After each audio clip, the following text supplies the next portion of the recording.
एक बार फिर से स्वागत है आप सभी का द लर्नर्स पैराडाइज के ऑफिशियल यूट्यूब चैनल पे।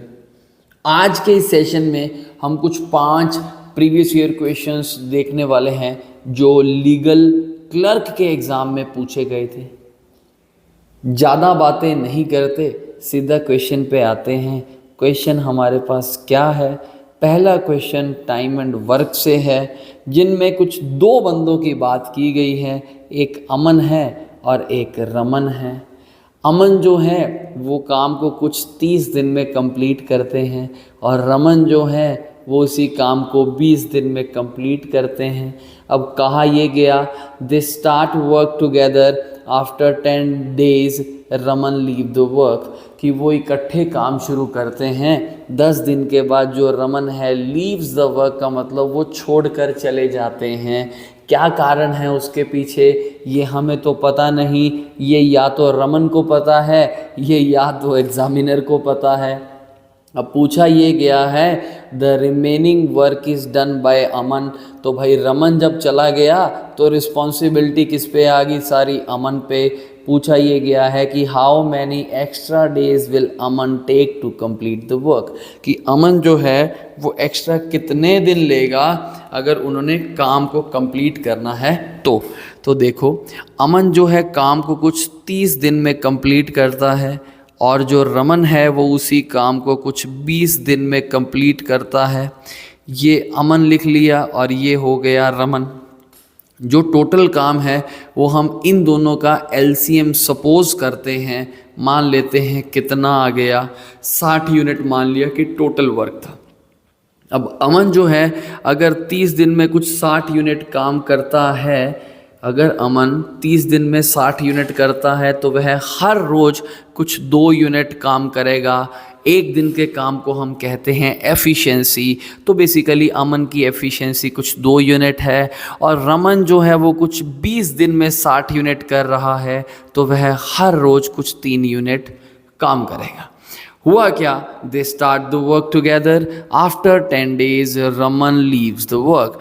उन्होंने इकट्ठे काम शुरू किया और 10 दिन के बाद रमन चला गया। समझें, कार्यक्रम शुरू हुआ, 10 दिन के बाद जो है वो रमन ने जाना है। इट मीन्स 10 दिन तक अमन एंड रमन दोनों इकट्ठे काम करेंगे। अमन हर रोज़ अपना 2 यूनिट काम करेगा, रमन अपना हर रोज़ 3 यूनिट काम करेगा। तो ये मिला के हर रोज़ 5 यूनिट काम करेंगे और उन्होंने कुछ 10 दिन तक काम किया, यानी कि 50 यूनिट काम वो कर चुके हैं। अब टोटल काम जो था वो 60 यूनिट था, जिसमें से 50 यूनिट हो चुका है और जो रिमेनिंग वर्क है, रिमेनिंग वर्क इस केस में क्या है? रिमेनिंग वर्क जो बकाया है विच इज़ 10 यूनिट। अब 10 यूनिट करवाना किससे है? अमन से। अमन हर रोज़ कितना करता है? 2 यूनिट। तो कितने दिन लगेंगे जी?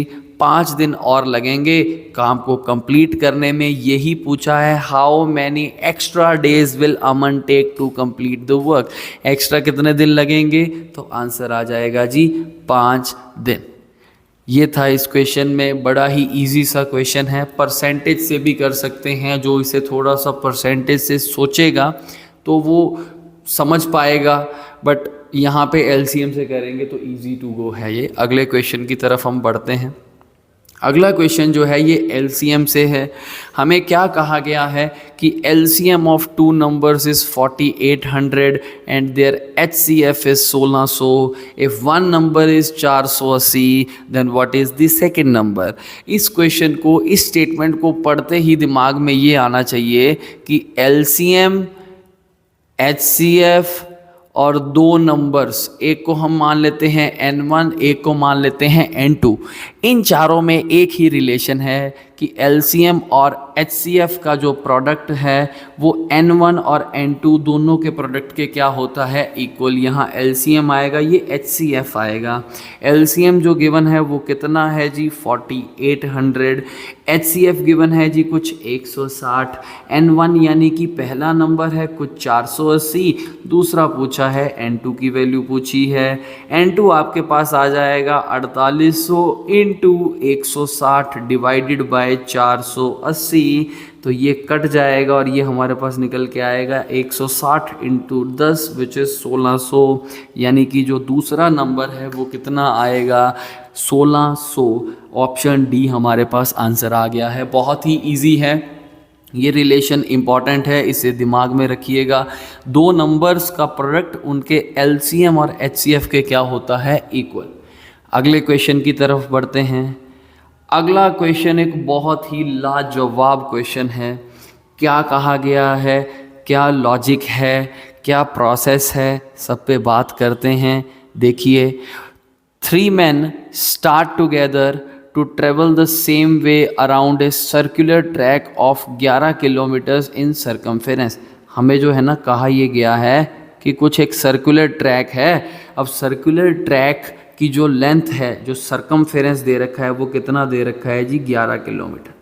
इट मीन्स कि अगर कोई बंदा एक चक्कर पूरा करता है तो एक चक्कर में उसको 11 किलोमीटर पूरा करना पड़ेगा। अब 3 बंदों की बात है, मान लेते हैं एक ए है, दूसरा बी है, तीसरा सी है। ए की स्पीड दे रखी है 4 किलोमीटर पर आवर, बी की दे रखी है 5 किलोमीटर पर आवर और सी की दे रखी है 8 किलोमीटर पर आवर। तीनों की रिस्पेक्टिव स्पीड्स जो हैं वो हमें दी गई हैं। पूछा ये गया है when will they meet at the starting point. Starting point पे वो कितनी देर के बाद मिलेंगे। समझें, स्टार्टिंग पॉइंट पे मिलने के लिए हमें सबसे पहले ये चाहिए होता है कि किसी एक बंदे को कितना टाइम लगता है एक राउंड कंप्लीट करने में। और आपको ये पता है कि डिस्टेंस क्या होता है, स्पीड मल्टीप्लाइड बाय टाइम। अब समझें, अगर पहला बंदा एक राउंड कंप्लीट करता है यानी कि वो कुछ 11 किलोमीटर डिस्टेंस ट्रेवल करता है और स्पीड कितनी है 4 किलोमीटर पर आवर। यहाँ से टाइम पहले बंदे का निकल आएगा 11/4 घंटे, यानी कि वो हर 11/4 घंटे के बाद कहाँ खड़ा होगा, स्टार्टिंग पॉइंट पे। ऐसे ही हम बी का टाइम निकाल लेंगे, बी का टाइम निकल के आएगा 11/5 घंटे और ऐसे ही सी का टाइम निकल के आएगा 11/8 घंटे। ये हो गया ए का टाइम एक राउंड कंप्लीट करने में, और ये हो गया हमारे पास बी का टाइम, और ये हो गया है जी सी का टाइम एक राउंड कंप्लीट करने में। यानी कि हर 11/4 घंटे के बाद ए स्टार्टिंग पॉइंट पे होगा, हर 11/5 घंटे के बाद बी भी स्टार्टिंग पॉइंट पे होगा और 11/8 घंटे के बाद सी भी स्टार्टिंग पॉइंट पे होगा।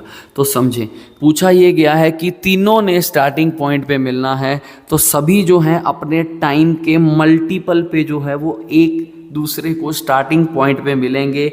ए अपने मल्टीपल पे, बी अपने मल्टीपल पे और सी अपने मल्टीपल पे। जब मल्टीपल तीनों का होता है तो उसे हम कॉमन मल्टीपल कहते हैं और सबसे छोटे को हम कहते हैं लीस्ट कॉमन मल्टीपल। तो यहाँ पे हम 11/4, 11/5 एंड 11/8 तीनों का एलसीएम निकालेंगे। फ्रैक्शन का एलसीएम निकालने का तरीका, न्यूमरेटर का आप एलसीएम निकालें, डिनोमिनेटर का आप एचसीएफ निकालें। एलसीएम निकालेंगे तो ऊपर 11 आएगा और नीचे क्या आएगा 1। इट मीन्स 11 घंटे के बाद ये तीनों एक दूसरे को स्टार्टिंग पॉइंट पे मिलेंगे। ये था क्वेश्चन। तो हर एक बंदा अपने टाइम के इंटरवल पे स्टार्टिंग पॉइंट पे खड़ा होता है, तो वो टाइम के मल्टीपल पे, और तीनों का है तो कॉमन मल्टीपल, और अगर पहली बारी है तो लीस्ट कॉमन मल्टीपल। एलसीएम लेंगे, सॉर्टेड कितने घंटे आ जाएगा 11 घंटे, विच इज़ ऑप्शन ए। अगले क्वेश्चन की तरफ बढ़ते हैं। अगला क्वेश्चन जो है ये रेशो में से है, कंसेप्ट ऑफ कॉइन्स है। कहा यह गया है in a bag there are coins of 25 paisa, 10 paisa and 5 paisa in the ratio 1:2:3। If there are ₹30 in all, how many 5 पैसा coins are there? पूछा ये गया कि 5 पैसा के सिक्के जो हैं वो कितने हैं। समझे, जो भी बैग में टोटल पैसा होता है वो क्या होता है, face value into number of coins. जैसे आप सिंपल कैलकुलेशन करते हैं कि आपके पास 100 रुपए के 100 नोट हैं, तो आपके पास टोटल पैसा आप क्या करेंगे, इन दोनों को मल्टीप्लाई, कितना आ जाएगा आपके पास 10,000। तो जो 100 रुपये है वो होती है सिक्के की या नोट की फेस वैल्यू, और ये 100 जो है इसे हम कह सकते हैं नंबर ऑफ कॉइन्स या नंबर ऑफ नोट्स। तो इन दोनों को जब मल्टीप्लाई करते हैं तो जो फिगर निकल के आती है वो टोटल पैसे को रिप्रेजेंट करती है। अब यहाँ पे क्या है, यहाँ पे जो है 3 तरह के कुछ कॉइन्स हैं। कौन से? एक है 25 पैसे का, दूसरा है 10 पैसे का और तीसरा है कुछ 5 पैसे का। और इनकी नंबर ऑफ कॉइन्स की हमें रेशो दे रखी है, कुछ 1:2:3। लगाने वाले इस क्वेश्चन को x से भी करेंगे, बट हम सीधा सोच सकते हैं कि फेस वैल्यू को नंबर ऑफ कॉइन्स से मल्टीप्लाई करेंगे। अगर फेस वैल्यू 25 है तो 1 से मल्टीप्लाई करेंगे तो 25 पार्ट्स यहाँ पे आएंगे, 10 × 2 20 पार्ट्स यहाँ पे आएंगे, 5 × 3 15 पार्ट्स यहाँ पे आएंगे। तो 25 पार्ट्स पैसा कहाँ से आया? 25 पैसे से। 20 पार्ट्स कहाँ से आया? 10 पैसे से। और 15 पार्ट्स पैसा कहाँ से आया? 5 पैसे से। और हमें जो टोटल रुपया दे रखा है वो कितना दे रखा है? 30 रुपये। समझें, रेशो जो है वो क्या होती है? यूनिटलेस। रेशो तो यूनिटलेस होती है। हमने क्या किया, इस पैसे को यूनिटलेस से मल्टीप्लाई किया, तो ये जो यूनिट यहाँ आएगी ये क्या आएगी? पैसा।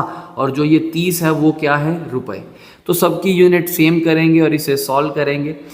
25 और 15 हो गया 40, 40 और 20 हो गया 60। टोटल जो पैसा आया वो कुछ 60 पार्ट्स आया और उसकी वैल्यू क्या रहेगी? 30 × 100। ये क्या हो जाएगा? पैसा। क्योंकि ये भी पैसा था तो ये भी पैसा हो गया। 60 पार्ट्स की वैल्यू आ गई है 3000, एक पार्ट की वैल्यू आ गई है 50। हमसे पूछा था 5 पैसे के सिक्के कितने हैं।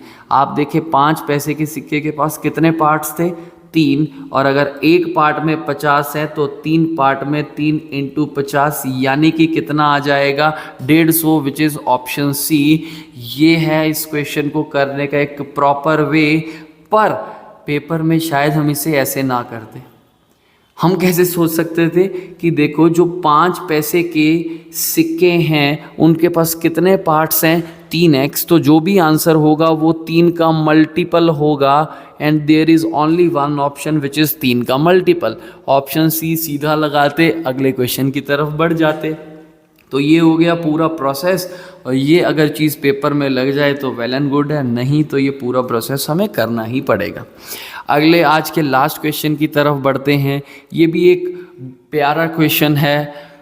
क्या कहा गया है क्वेश्चन में, हम देख लेते हैं। इन ए सर्टेन शॉप, एक शॉप है, उसमें 9 ऑरेंजेस की कॉस्ट जो है वो 5 एप्पल्स की कॉस्ट के बराबर है।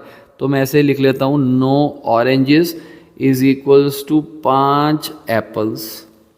और 5 एप्पल्स की कॉस्ट 3 मैंगोज़ के बराबर है। तो 5 एप्पल्स की कॉस्ट जो है वो 3 मैंगोज़ के बराबर है।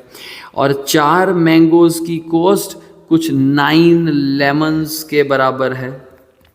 और लास्ट में दिया गया कि जो 3 लेमन्स हैं उनका प्राइस कुछ 48 पैसा है।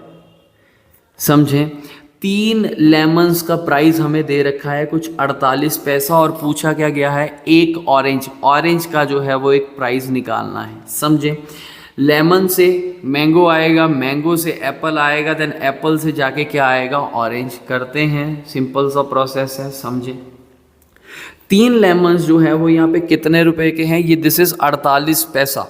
और तो टोटल यहाँ पे 9 है, तो इंटू 3 यहाँ करेंगे, इंटू 3 यहाँ करेंगे। यहाँ से हमारे पास 9 लेमन्स का प्राइस निकल के आएगा कुछ 144 पैसा। यानी कि जो 9 लेमन्स हैं वो कितने के हैं? 144 पैसा के। और 9 लेमन्स के बराबर ही क्या है? 4 मैंगोज़। इट मीन 4 मैंगोज़ जो हैं वो कितने के हुए? 144 के। तो एक मैंगो का प्राइस हम यहाँ से निकालेंगे 144/4 विच इज़ समथिंग 36 पैसा।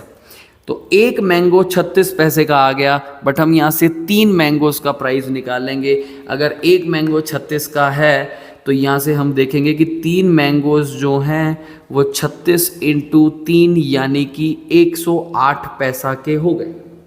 अब जो 3 मैंगोज़ का प्राइस है वही 5 एप्पल्स का है, और जो 5 एप्पल्स का है वही क्या है? 9 ऑरेंजेस। तो यहाँ कन्वर्ट करने की ज़रूरत नहीं है।